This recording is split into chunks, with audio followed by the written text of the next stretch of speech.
Bom dia, meu prezado aluno José Roger. Vamos hoje, então, dar a segunda aula, ou participar, ou entrar no conteúdo da segunda aula de hermenêutica jurídica. E até podemos colocar também sociologia jurídica, tá?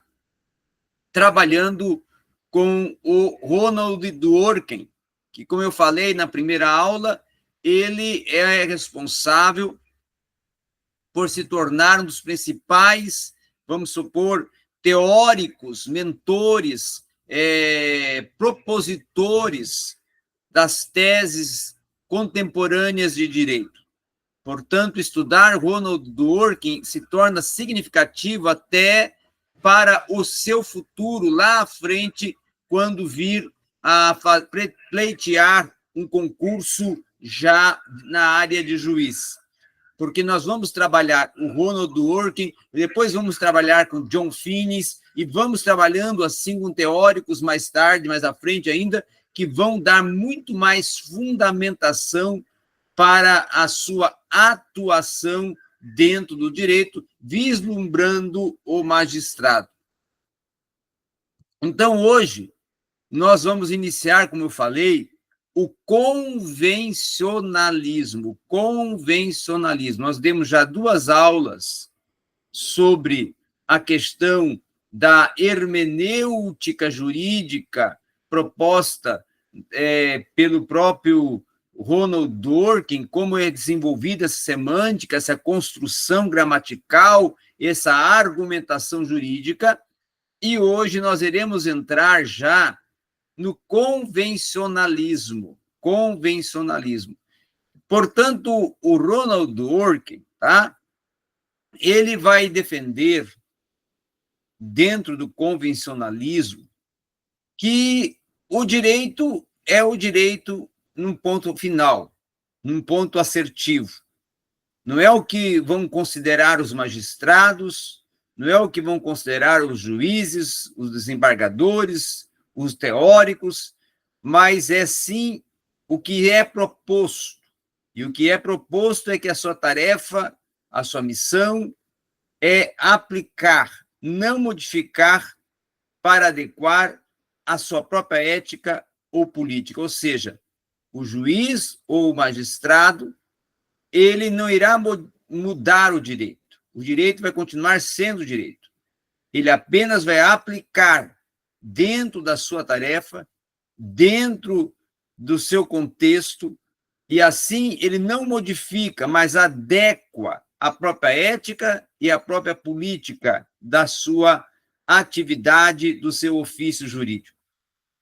Então, esse ponto de vista é o ponto de vista que Dworkin vai falar que é proposto dentro de uma visão dos próprios leigos e dos próprios também conservadores do direito. Então, ela alcança tanto o leigo como o conservador na área do direito, esta proposta. Nos casos mais, vamos dizer assim, mais abrangentes, o lema de que muitas das vezes pode estar sendo mal formulado ou mal proposto por se adequar conforme o ditame e a proposta daquele que vai utilizá-lo, se torna uma expressão, segundo Dworkin, que ela está embasada e vai de encontro a uma decisão política. Vai de encontro também a uma proposta justamente que se adequa com o caso que está sendo tratado e até com o júri que vai ser enfrentado. Então, dentro de 3 concepções que podemos encabeçar sobre o direito, o convencionalismo parte de uma ambição geral do lema popular. Tá? Primeiro, o convencionalismo, segundo o Dworkin, ele explica de que maneira esse conteúdo de decisões políticas do passado ele pode se tornar explícito, incontestável e também propor um direito que dependa de convenções sociais distintas que venham designar as convenções jurídicas. Então, em particular, as convenções sobre quais instituições devem ter o poder de elaborar as leis e também até podemos ampliar essa visão de fomentar a comunidade política, de insistir com isso no convencionalismo, no possuir, no absorver das convenções. E aí, Dworkin vai mencionar os Estados Unidos, dizendo que os Estados Unidos é determinado por uma convenção, que o direito é constituído pelas leis promulgadas pelo Congresso. É o mesmo que acontece aqui no Brasil, não é? Em partes, as leis cíveis, elas têm que ser aprovadas pelo Congresso, não é? Então, a legislatura do Estado, segundo até um modo prescrito pela própria Constituição, tá? E no próprio contexto da OEA e da ONU, as decisões da Câmara são válidas para os tribunais de contexto inferior e também superior, não é? Então, na visão de Dworkin, o convencionalismo ele sustenta que a prática jurídica ela tem que ser bem compreendida. E ela se torna, segundo Dworkin, uma questão de respeitar e aplicar as convenções, de considerar as conclusões como sendo propositoras de uma herança, segundo até que podemos considerar uma convenção que tem o direito de propor convenções sociais, legislar,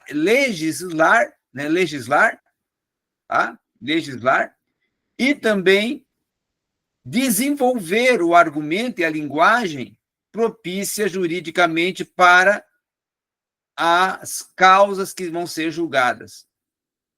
Então, o convencionalismo, em outras palavras, ele corrige a opinião popular do leigo. Ele é o sentido, ele é a tese, ele é, vamos dizer assim, o viés, ele é o segmento, não é? Ele é o argumento central que irá corrigir a opinião popular do leigo e vai aplicar o direito dentro de uma convenção que estará sempre, constantemente, sendo inovada devido às circunstâncias que vão se encontrando, vão surgindo dentro do direito, que precisa se fazer uma readaptação.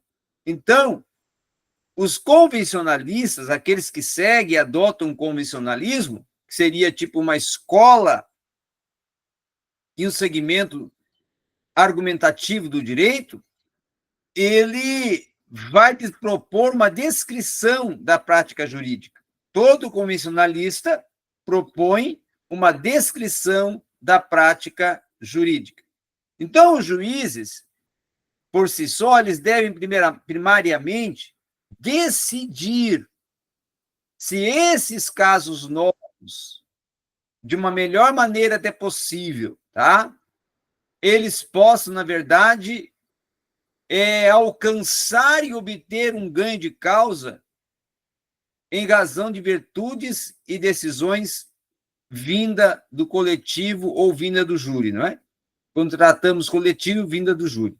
Então, a versão que nós podemos dizer de um convencionalismo, estrito principalmente, ela até pode ser mais complexa, porque ela vai considerar que uma sociedade poderá ter outras convenções jurídicas, que os juízes até poderão julgar dentro de outras propostas de convenções jurídicas.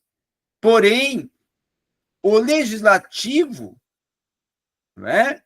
Ele defrontará esse problema, trazendo a lume à existência, a efetividade, um convencionalismo estrito, que esse irá conceder aos juízes o poder discricionário, ou seja, de como descrever o texto e de como propor o texto jurídico. Então, nenhuma das partes vai ter a pretensão jurídica tutelada de vencer. Nenhuma. Pois o que os únicos direitos que são desta natureza, são desta proposta, eles são estabelecidos por convenção. Tá? E é dentro dessa visão, dentro desse olhar, que é preciso estar pensando, considerando e até ativando a proposta jurídica convencional. E aí o convencionalismo, partindo do princípio justamente do que propõe o Ronald Dworkin, vai dizer que o juiz deve, assim, encontrar algum outro tipo de justificativa, além da garantia do direito, além do que qualquer exigência venha consistir com decisões já tomadas pelo magistrado. Tá? É evidente, então, que uma convenção ela pode converter decisões inéditas dentro até de pretensões jurídicas que são tuteladas para o futuro. Sim, pode. Tá? Pode. E é evidente também que a convenção ela pode preceder qualquer decisão tomada pelo mais alto tribunal que surgir, também pode. Então, dentro dessas afirmativas, o sistema de regras que são sancionadas por uma convenção, eles aumentam regularmente dentro da prática jurídica. E aí nós queremos aplicar, e podemos aplicar dentro desse contexto, que existem semelhanças óbvias entre um convencionalismo, uma teoria semântica positivista e, principalmente, até podemos colocar uma teoria semântica que afirme, que defenda uma descrição e que apresente uma concretização de um vocabulário jurídico, de modo de que uma série de espécies de autocontradições possam ser refutadas, possam ser readaptadas e ajustadas. Então, com a concepção convencionalista, com essa concepção convencionalista do direito, que ela, ao contrário da interpretativa, ela enfoca uma lógica da natureza jurídica, ela propõe a prática jurídica dentro de uma melhor ambientação e aplicabilidade para os magistrados. Então, o convencionalismo, por si próprio, ele não irá negar, de forma alguma, que muitos dos advogados que têm, ou até que são propositores de posições antagônicas, tá? Entre si, vão também propor e desenvolver algumas questões que podem até ser contraditórias, mas, na verdade, são propostas distintas de cada uma jurisdição, causa e tese defendida. Então, dentro desse olhar, dentro dessa ótica, dentro dessa proposta, o cerne de qualquer concepção positiva do direito. E aí, dentro de uma posição positiva do direito, o convencionalismo se encaixa, ele vai de encontro. Vai ser proposto um direito como integridade, como uma resposta à questão da política social e da política proposta pelas normas sociais. Então, o convencionalismo ele irá oferecer uma resposta que aparentemente até pode ser atraente a essa questão. Que questão? A das decisões políticas, que justificam com isto uma coerção, porque irão fazer uma advertência justa e vão também se subordinar às ocasiões de determinados fatos acessíveis dentro de um ideal das expectativas asseguradas, partindo de um princípio afirmativo de uma pós-interpretação do convencionalismo, em que irá servir-se claramente a esse ideal uma outra decisão tomada, a de um organismo autorizado por uma convenção distinta. E aí, partindo deste princípio, não será tão óbvio, tá? Que a segunda afirmação do convencionalismo, a negativa, venha também servir a um ideal de expectativas que já são asseguradas. Então, a afirmação negativa, ela por si só irá insistir em que um juiz não pode recorrer à garantia do direito para tomar uma decisão, quando não puder o ideal ser corrompido por qualquer sugestão de que as decisões políticas do passado possam dar lugar aos direitos e deveres diferentes e divergentes ditados e propostos pela Convenção. Certo? Então, essa é uma questão muito significativa a ser considerada. Então, a Convenção, ela vai, por si só, exigir que os precedentes venham, em cada um dos casos, supor e propor que um juiz ele venha ter a autoridade e a integridade para defender a Convenção e respaldar as decisões tomadas pela Convenção. Então, essa foi a aula de hoje sobre o convencionalismo. Nós iremos, amanhã ou na próxima aula, dar continuidade ao convencionalismo, que é um assunto de suma importância, para depois partirmos para mais 3 aulas em Ronald Dworkin, tratando sobre outros assuntos, ok?